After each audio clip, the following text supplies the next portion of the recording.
Hari ini kita akan belajar kembali kebenaran firman Tuhan. Kita harusnya sebagai orang percaya yang sudah lahir baru ini menikmati hidup. Apapun yang terjadi, kita bisa menikmati hidup kita dengan baik. Dalam kondisi susah, kondisi senang, apalagi kondisi diberkati Tuhan, kondisi dipromosi, harusnya kita menikmatin. Orang yang menikmati hidup bersama Tuhan, orang itu akan bahagia. Tapi pada kenyataannya banyak orang Kristen stres, bingung, panik, kacau, berantakan hidupnya. Kena problem tidak kelar-kelar. Kena masalah dari muda sampai tua, kena masalah terus. Daud ngomong, dahulu aku muda, sekarang aku tuh anak cucunya orang benar tidak pernah meminta-minta roti. Tapi hari ini saya melihat dari muda sampai tua, orang Kristen banyak kena masalah dan stres. Banyak konseling, nggak kelar-kelar masalahnya. Saya berpikir kenapa kok orang Kristen ngalami kayak begini? Kenapa banyak orang percaya hidupnya babak belur? Kenapa orang yang ngaku pelayan Tuhan, hidupnya kacau dan berantakan? Nggak bisa menikmati hidup berjalan bersama Tuhan setiap hari. Saya berdoa sama Tuhan, saya ngomong sama istri saya, Tuhan kalau bisa kita berdua ini menikmatin sisa umur yang ada ini hanya untuk menyenangkan hati Tuhan. Kita mau nikmatin hidup kita bahagia bersama Tuhan. Hidup yang sejati, hidup yang jadi berkat, dan hidup bahagia. Kita enjoy. Sekalipun kita ngalami banyak hal yang tidak enak, tapi kita nikmati bersama Tuhan. Kita berjalan bersama Tuhan. Harusnya kehidupan yang sejati benar-benar menikmatin hidup bersama Tuhan. Tapi pada kenyataannya banyak orang stres, bingung ketika menghadapi masalah. Makanya Yesus ngomong, khotbahnya pertama kali itu Yesus ngomong begini loh. Di Matius pasal yang ke-5, kata Yesus, melihat orang banyak itu, naiklah ia ke atas bukit, dan setelah ia duduk, datanglah murid-muridnya kepadanya. Maka Yesus pun mulai berbicara dan mengajar mereka, katanya. Ucapan pertama kali, Pak, berbahagialah. Kenapa kok kita disuruh berbahagia? Karena banyak orang stres, bingung, panik, kacau, sumpek, hidupnya merana, hidupnya rasanya pingin berakhir aja karena terlalu menderita. Apalagi orang-orang yang pernikahannya tidak bahagia, rasanya hidup ini penuh dengan kesusahan, tidak ada matahari, rasanya gelap gulita. Padahal kita disuruh bahagia. Yesus ngomong begini, berbahagialah orang yang miskin di hadapan Allah, karena mereka lah yang empunya kerajaan surga. Miskin di hadapan Tuhan. Banyak orang merasa pinter, merasa hebat, merasa bisa, mengerti firman sedikit aja merasa bisa, bahkan mengalahin Tuhan tanpa disadarinya. Merasa hebat, sudah dengar suara Tuhan, sudah pelayanan, sudah melihat mujizat, sudah diberkati, merasa hebat. Kalau kita sudah merasa seperti itu, artinya ada yang salah. Kita itu harus tetap miskin di hadapan Tuhan. Artinya kita butuh Tuhan dalam segala hal. Kita haus dan lapar akan Tuhan. Kita pingin Tuhan. Karena orang miskin selalu pingin deket Tuhan, pingin diberkatin Tuhan. Orang yang miskin di hadapan Allah karena selalu pingin mencari Tuhan, pingin diberkatin Tuhan. Banyak orang puas dengan dirinya sendiri. Diberkatin sedikit, puas. Pangkatnya dinaikin, puas. Punya barang-barang mewah, puas. Pelayanan mulai dipromosi, puas. Puas dengan dirinya sendiri. Kalau engkau puas, engkau nggak akan dapat bagian yang terbaik daripada Tuhan. Kita jangan pernah puas dengan apa yang kita capai hari ini. Apa yang kita capai hari ini adalah jalan menuju kita diubah menjadi serupa segambar dengan Kristus. Bukan tujuan. Pencapaian kita itu bukan tujuan terakhir, bukan tujuan yang utama. Tujuan utama kita adalah diubah menjadi serupa segambar dengan Tuhan. Makanya kita terus berjalan, terus sampai kita mendekati, menyerupai Yesus Kristus Tuhan. Amin.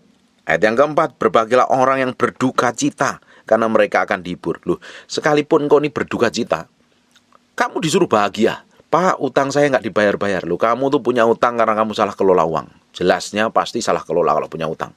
Salah manajemen, salah ngatur uang dengan baik. Kalau udah salah, jangan diulangi kesalahan itu. Belajar ngatur keuangan dengan baik. Belajar pakai hikmat. Belajar pakai perencanaan dengan baik. Saya pernah di titik di mana saya banyak utang. Dan ternyata saya harus koreksi hati saya dengan baik. Koreksi sikap saya dengan baik. Koreksi cara ngatur uang dengan baik. Supaya ke depannya saya tidak akan terjerat hutang lagi. Berbagai orang yang berduka cita karena apa? Ditekan, dianiaya. Mungkin kamu punya pernikahan yang kurang bahagia, bisnismu bangkrut, kacau, nggak usah stres. Atau mungkin kamu ditinggal pasangan hidupmu tiba-tiba dipanggil mendadak dan kamu sedih, nggak usah stres. Suruh berbahagia. Berbahagialah orang yang berduka cita karena mereka akan dihibur. Tetap ada penghiburan yang dari Tuhan, nggak usah khawatir. Tuhan selalu pingin hidup kita itu bahagia. Tuhan pingin hidup kita itu menikmati kebaikan, kemurahan, kebajikan, kasih setia, berkatnya.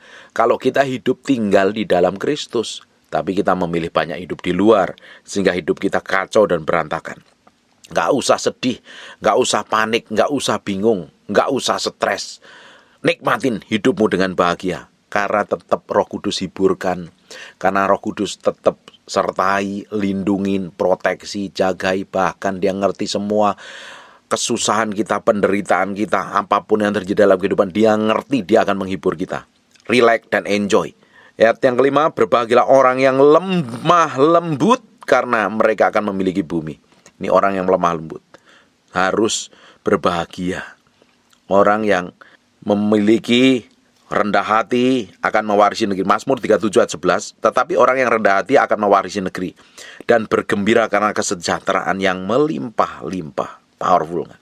Kita disuruh berbahagia. Kalau kita ini memiliki lemah hati yang lemah lembut, kita itu akan berbahagia, benar-benar berbahagia. Orang akan suka sama kita.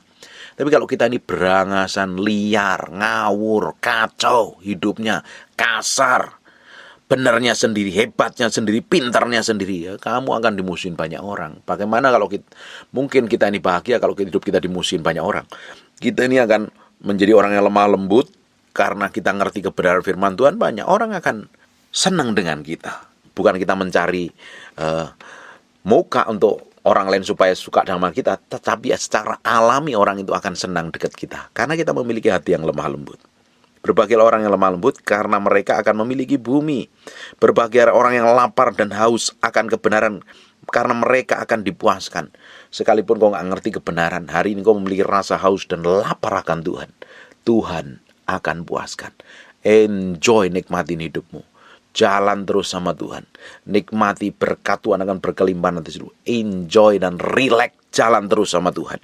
Kasih setianya tetap tersedia sampai hari ini. Kalau kita haus dan lapar akan Tuhan, Tuhan akan puaskan. Berbahagialah orang yang murah hatinya, karena mereka akan beroleh kemurahan. Berbahagialah orang yang suci hatinya, karena mereka akan melihat Allah. Berbahagialah orang yang membawa damai, karena mereka akan disebut anak-anak Allah. Berbahagialah orang yang dianiaya karena kebenaran, karena mereka yang mempunyai kerajaan surga. Berbahagialah kamu jika kamu dicela dan dianiaya, kepadamu difitnah segala yang jahat. Bersukacitalah, bergembiralah, upahmu besar. Kita disuruh berbahagia dalam kondisi apapun.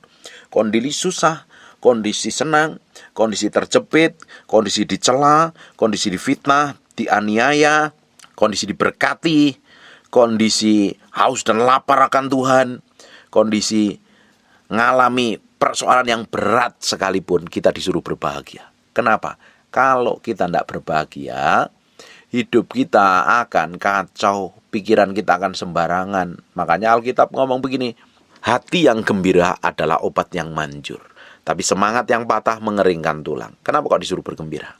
Adalah obat yang manjur supaya kita bisa enjoy. Bagaimana mungkin kita ini babak belur sakit-sakitan, hidup merana, hidup menderita, kita bisa dipakai Tuhan? Tidak mungkin, malah dipakai setan dia. Hidup kita disuruh berbahagia, menikmatin hidup kita kok. Coba sekarang, selama ini kita bisa menikmati hidup nggak? Kalau kita sampai hari ini belum bisa menikmati hidup kita bersama Tuhan, artinya ada hal yang harus kita perbaiki di hadapan Tuhan. Mungkin ada beberapa orang hidup dalam dosa, bertobat hari ini. Kalau hidupmu ada yang tidak benar di hadapan Tuhan, bertobat, balik kepada Tuhan. Kalau ada yang salah ya diperbaikin, bertobat, sungguh-sungguh balik kepada Tuhan, minta hikmat Tuhan. Kenapa hidupmu sampai hari ini menderita? Mungkin stres, bingung, kacau, panik, kekurangan, melarat, terjerat hutang, terlilit hutang, nggak bisa menikmati hidup sama sekali. Berarti ada hal yang harus diperbarui, ada hal yang harus kita serahkan kepada Tuhan. Makanya saya berulang kali ngomong, hati ini lo perlu diserahin di hadapan Tuhan. Hati kita ini lo yang perlu kita taruh di mezbah di hadapan Tuhan, supaya jadi korban yang menyenangkan hati Tuhan. Kalau kita nih nggak mau serahkan hati kita sepenuhnya, hidup kita sepenuhnya, kita akan menjadi orang yang terbelenggu dengan keinginan dan hawa nafsu kita sendiri. Kalau terbelenggu dengan keinginan dan hawa nafsu kita sendiri, kita nggak ngikutin kehendak Tuhan, ya hidup kita pasti babak belur, hidup kita pasti kacau, hidup kita pasti berantakan. Yang ngapain hidup sekali aja susah terus-terusan. Kita disuruh menikmati, kita suruh berbahagia kok. Selama ini kalau nggak bahagia, koreksi hatimu, koreksi hidupmu, benar di hadapan Tuhan. Di Mazmur 27 ayat yang keempat, satu hal yang ku minta kepada Tuhan, itulah yang ku ingini, diam di rumah Tuhan seumur hidupku, menyaksikan kemurahan Tuhan dan menikmati baitnya. Lu menikmatin kehadiran Tuhan lo. Selama ini kekristenanmu menikmati hadirat Tuhan apa tidak? Atau menikmati hadirat kekacauan, hadirat neraka, hadirat setan malah. Kalau itu yang terjadi, ambil keputusan hari ini, ambil keputusan untuk bertobat. Atau engkau sekarang ini dikejar-kejar dosa masa lalu, ya harus balik kepada Tuhan, minta pemulihan Tuhan. Kalau engkau begitu nggak tahu jalan keluarnya, datangin hamba Tuhan, minta dikonselingin. Atau mungkin terikat dengan dosa masa lalu yang begitu jerat sampai susah keluar, datangin hamba Tuhan, minta dikonseling, minta didoakan, layani pelepasan. Itu jauh lebih baik. Jangan terus terbelenggu. Orang yang terbelenggu hidupnya kacau dan berantakan loh. Banyak orang Kristen hidupnya terbelenggu. Katanya tahu Yesus, katanya kenal Yesus, katanya berjalan dalam kebenaran, tapi kenapa hidupnya susah, menderita dengan segala macam stresnya. Loh, kita ini sekalipun kita nggak kaya raya, tapi kalau kita jalan sama Tuhan, hidup kita itu bahagia loh. Harusnya Tuhan mau tuh hidup kita bahagia. Nggak perlu harus bermewah-mewahan, harus ngalami sesuatu yang berkelimpahan. Tidak perlu. Kalau itu diberikan Tuhan, nikmatin. Kalau hari ini belum sampai ke sana, nikmatin juga bersama Tuhan. Tapi hidup kita harus bahagia. Mau kita hari ini kondisinya apapun, kalau kita berjalan sama Tuhan, ya hidupmu bahagia. Enjoy, relax. Tapi kalau hidupmu tertekan terus karena banyak masalah, karena ternyata banyak orang-orang kaya juga tertekan hidupnya. Nggak hanya orang miskin saja, nggak hanya orang kekurangan. Kalau itu yang terjadi hari ini, kalau engkau sedang tertekan, hidupmu nggak bahagia, datang kepada Tuhan, minta pemulihan. Tuhan sanggup pulihkan. Saya berdoa Bapak Ibu bisa menikmati hidupmu, nikmati hidupmu bersama keluargamu, bersama suamimu, sama istrimu, sama anak-anakmu. Jalan bahagia bersama Tuhan. Karena Tuhan ingin hidup kita bahagia kok. Bahagia dalam segala hal.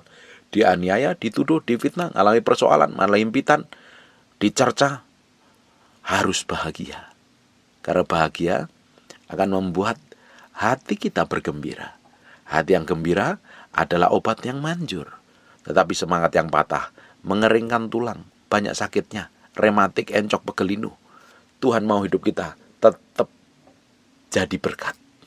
Kita itu nggak bisa jadi berkat kalau kita nggak diberkati. Kita nggak bisa membuat orang lain bahagia kalau hidup kita susah dan menderita. Bagaimana mungkin? Saya tidak akan bisa memberi apa yang saya tidak punya.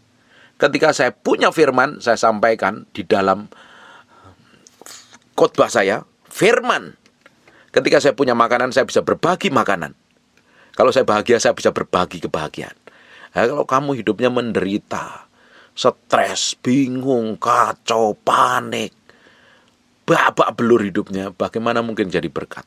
Tuhan ingin kita ini berbahagia supaya kita menjadi berkat kok. Menjadi representasi dari kerajaan Allah di muka bumi. Dari mana? Kehidupan, kelakuan hidup kita. Enjoy. Saya bersyukur sama Tuhan.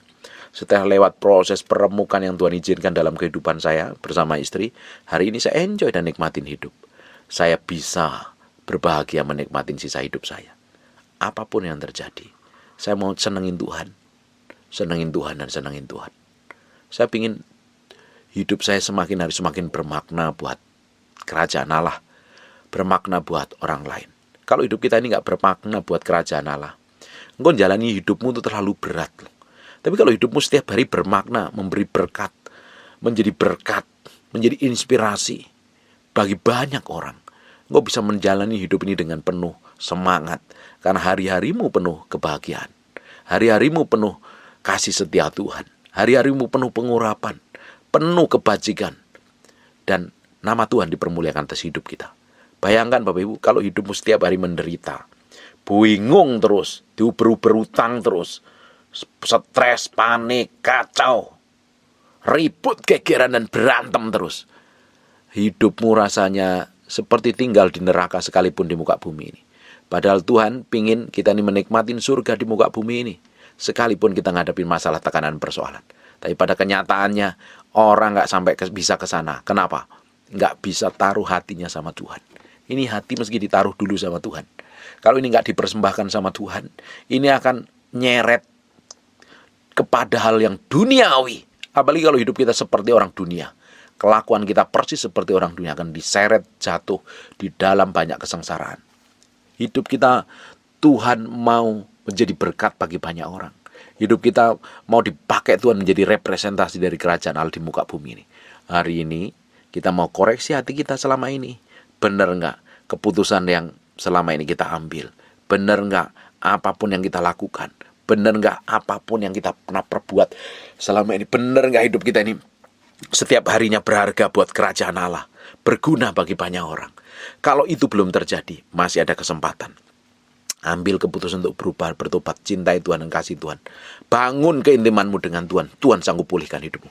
Bagi beberapa orang yang sudah hancur hidupnya, sudah berantakan, sudah stres, sudah nggak tahu jalan keluarnya, Tuhan itu masih sanggup memulihkan hidupmu, dan Tuhan bisa sanggup pakai hidupmu menjadi panjangan kerajaan Allah di muka bumi ini. Tuhan mau nyatakan kuasanya, keajaibannya, kebesarannya, otoritasnya melalui hidup kita. Hidup yang diserahkan sama Tuhan, hidup yang didedikasikan sama Tuhan. Hidup inilah yang akan membuat nama Tuhan dipermuliakan. Amin. Untuk sampai ke sana dibutuhkan pikul salib, mati daging, sangkal diri. Matiin semua keinginan dan hawa nafsumu yang gak sejalan dengan Tuhan. Harus dimatikan, harus di reset kembali supaya sejalan searah dengan kerajaan Allah. Kalau kita ini gak reset hidup kita supaya sejalan dengan kerajaan Allah, kita akan jalan mau kita sendiri. Ujung hidup kita akan babak belur terus-terusan. Hidupmu akan menderita dan susah. Tuhan mau kita hidup bahagia kok. Tuhan mau hidup kita menikmatin semua kebajikan dan kemurahannya. Tuhan mau hidup kita jadi berkat bagi banyak orang, dan namanya dipermuliakan melalui kehidupan kita. Amin. Sekarang tutup matamu, tutup Alkitabmu, kita berdoa. Bapa, dalam nama Yesus, terima kasih. Kami kembalikan segala hormat, pujian, pengagungan buat Raja kami yang maha mulia. Meteraikan firman dengan darah Yesus nempel dalam hati kami, dalam loh batin kami yang paling dalam. Terima kasih Tuhan. Berkati semua orang yang mendengar firman ini, diberkati Tuhan, hidupnya diubahkan, dan hidupnya bisa menikmatin semua kebajikan dan kemurahan Tuhan. Hari ini kami menyerahkan semua orang yang mendengar firman ini ke dalam tangan kuasa Tuhan. Tuhan sendiri yang beracara. Kamu berdoa untuk orang-orang yang sakit dan mengalami kelemahan tubuh, oleh bilur Yesus, oleh darah Yesus, jadilah engkau tahir, jadilah engkau sehat. Dalam nama Yesus, kami kembalikan segala pujian, hormat, syukur. Kami berdoa. Haleluya. Amin. And God bless you.